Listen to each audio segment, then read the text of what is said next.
Okay. Somebody here asked if the Jabida massacre was true. That there was a massacre, I doubt it. Okay, okay. Question. Yes. Has there been anyone who claimed a relative to have been killed? Not that I know. No, you asked them. Yes, yes. Why was it that Arula, until today, never filed the case? That's right. And none of the supposed relative of the massacred people raised any question. Yes.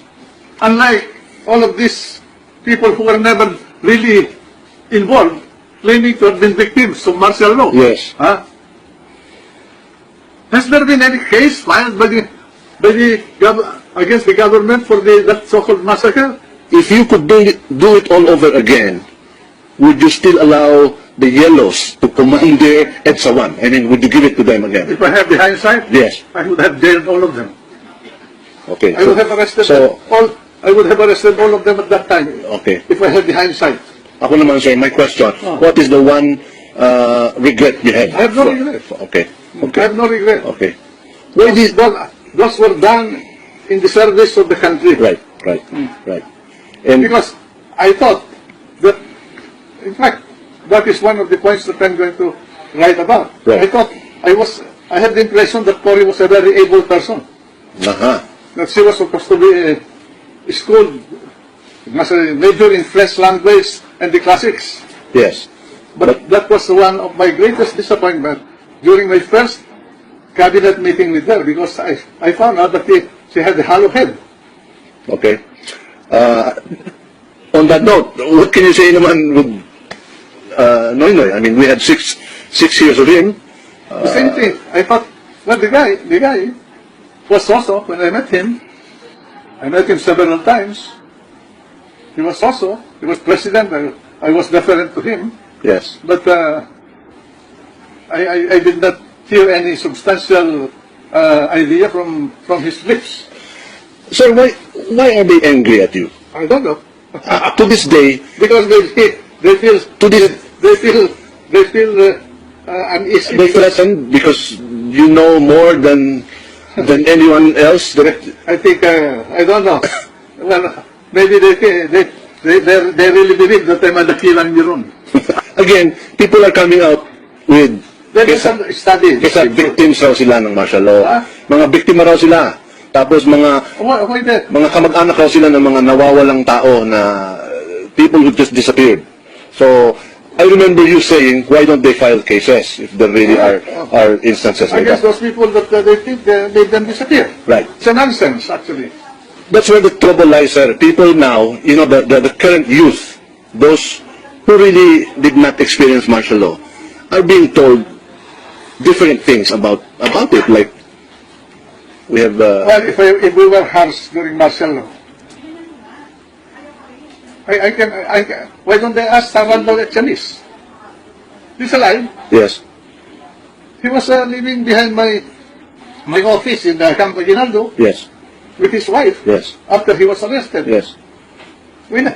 If we were killing people, we would have eliminated him immediately. Right. Season, husband and wife.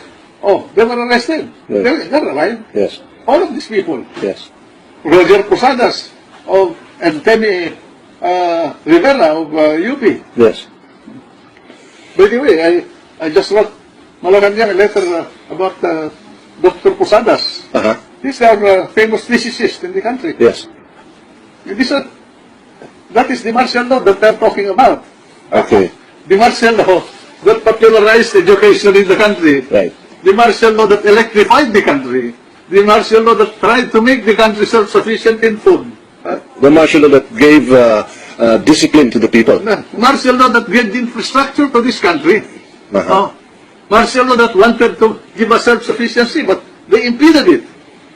Okay. And what did they do to make the country self-reliant? Right. Had martial law not been declared, Senator, what would have happened to our country? Probably we will be like North Korea today, or Cuba. Okay, so it was really the timing was just right to declare martial law at that time. There was that is the trouble. They do not set this in context of history. Yes. When all of these things were happening, It was at the height of the Cold War between Right. Russia and Soviet Union and the United States. It wasn't like, And it was a wave. Communism was a wave. It was not yet a degraded ideology. yes. Oh. Kasi sir, some people are saying it was like a whim lang, an overnight decision that you made with the former president in declaring martial law. Come on. But I told them, no, this took a lot of time, to plan it and to The problem of discuss it. communism in the country started with the Sacdaristas. On December 1968, wala pang martial law.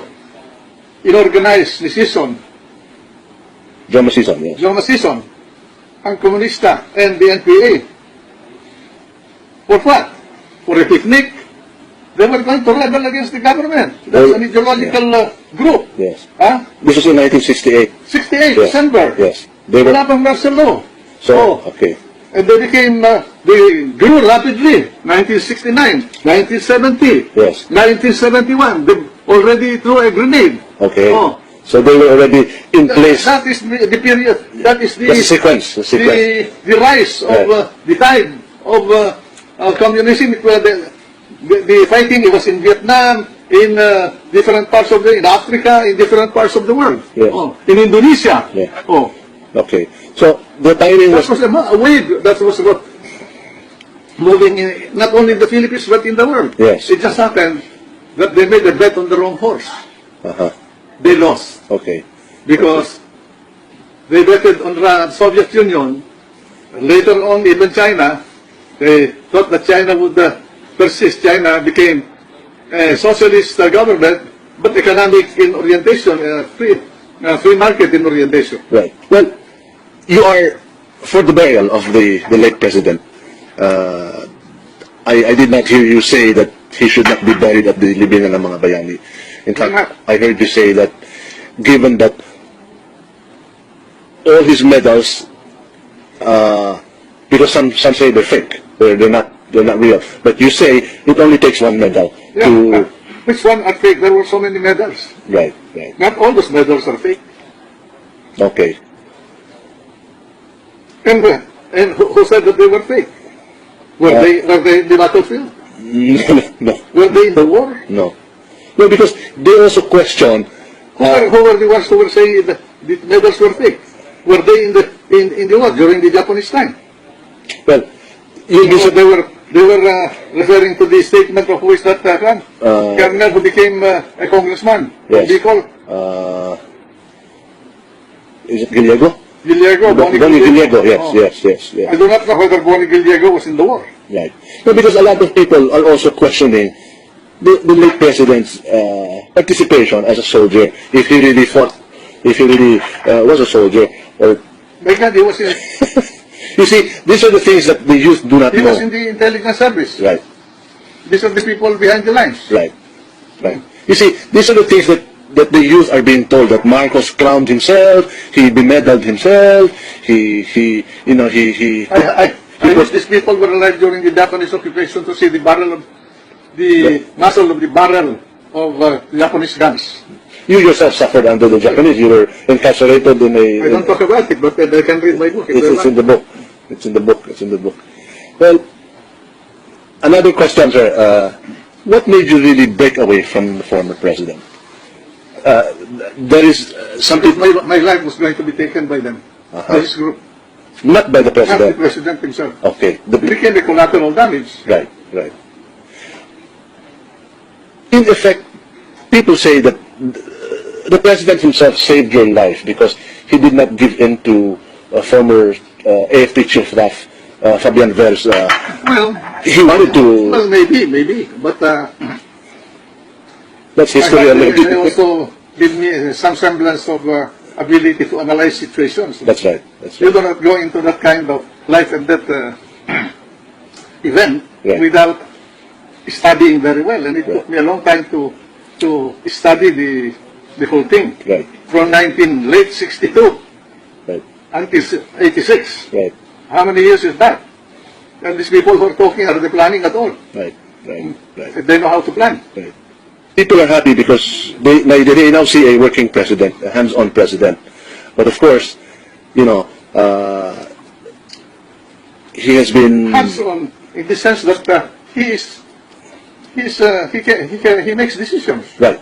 Unlike other presidents, they wishy-washy, they never made decisions. Yes. Right or wrong, a president Must make decide. Right.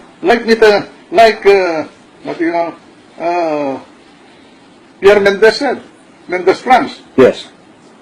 to govern is to choose. And when you make a decision, you have to make a choice Right.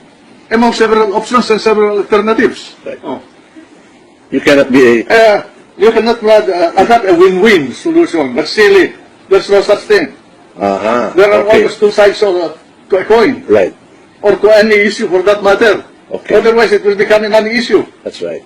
Oh, This is where the problem lies. A lot of leaders want always a win-win situation.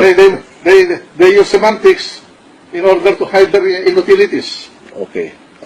Well, our current president now is controversial because he does make Well, yeah. decisions that But if you are a reformist, you must become controversial. Christ was a reformist. You look at what happened to him. He ended up on a cross. right. Oh. Name to me a reformist in history that did not gamble his life. Name to me. Martin Luther King. Huh? Where? St. Thomas of Aquinas. Yes. Where? Yes. Socrates. Socrates. Yes. But well, we have a current reformist also, sir, by the name of Socrates. Socrates Villegas now, the Archbishop, because now he's also in the limelight. He keeps attacking the way the current government is handling the. What is his alternative? Tell me the other side of the option that you presented on the table. Apparently, they want the current administration to go easy on the human rights issues of My God, the people. what is government for? Exactly. Look, Exactly. you talk of government. What is the basic purpose of government and society? Right. What? To play picnic? To play baseball? No, not at To all. dance the tango? No. Come on. Yeah. To say Oremus Pobiscom? Well, in fact, I believe in that. But rituals cannot control society. If they did, then there would have been no French Revolution, there would have been no breakdown of the Roman Empire, there would have been no 30 years war. right. Huh? Yeah. Kasi, Come on, these people, No, sir. they're deluding people, either their ignorance or their deliberate act of blinding them of what happened in the past. apparently kasi, sir, the leaders of the Catholic Church here, recently they issued an oratio imperata, What is oras? an obligatory prayer Yeah. for the would-be victims of EJKs.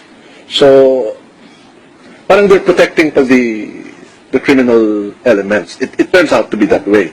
So, people are not happy with the way. Even Christians, they use guillotine, Correct. Inquisition. Correct. Huh? Correct. What I'm talking about, Mr. Socrates? Well, Huh? You started it all. no, we know naman very well where the good Come on. Archbishop Come on. comes from. They say he is the current Cardinal Sin. An exact copy. Going back, sir, to the... Kasi again, like I told you earlier, you're in the limelight again. People are talking about you. What for? Well, because nga, the burial issue is at hand.